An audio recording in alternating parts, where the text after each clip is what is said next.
Back in the 1970s, the Concorde jet was the stuff of dreams. A supersonic plane, tearing through the sky faster than anything else out there.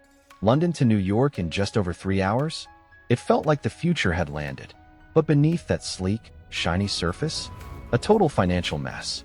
The thing ended up costing over $1.5 billion. And even when it was obvious it'd never make money, they didn't stop. They just kept pouring more into it. Why? Because they'd already spent too much to walk away. That's the sunk cost fallacy in action. And here's the thing.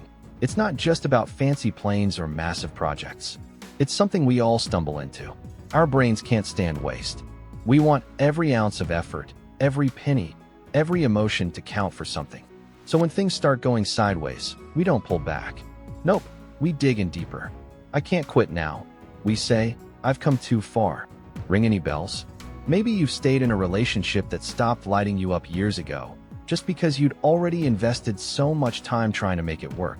Or maybe you've clung to a business idea that's been screaming, give up, all because of the cash and hours you've dumped into it.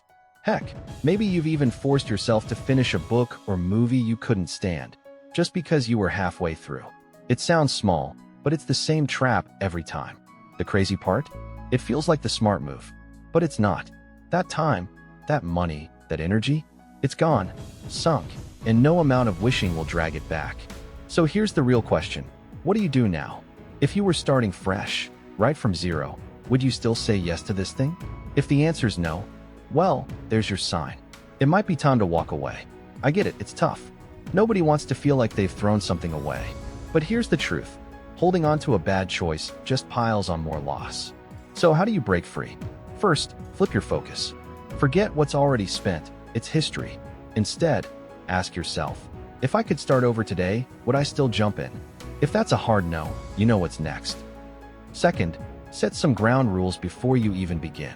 In investing, they call it a stop loss, a line in the sand where you say, if it drops this far, I'm out. You can do that with anything, relationships, goals, whatever. Pick your limit when your head's clear, so when emotions start yelling, you've got a plan to lean on. And third, rethink quitting. It's not failing, it's smart. It's you saying, I've learned something here. It's you choosing to stop tossing good energy after bad. Think of it less like walking away from something, and more like stepping towards something better. We've all been caught in this sunk cost mess. It's human nature. But spotting it, that's your ticket out. Next time you feel stuck, weighed down by everything you've already put in, just pause. Take a breath. Ask yourself, what's actually best for me moving forward? Because sticking around just to avoid waste? That's the quickest way to waste even more. If this hit a little too close to home, you're not alone. And if you've ever broken free from that trap yourself, drop your story in the comments. I'd love to hear it. We can all learn from each other. Want more on how to outsmart your own brain? Hit subscribe. I'm dropping new videos every week about how our minds tick and how to make them work for us. Catch you in the next one.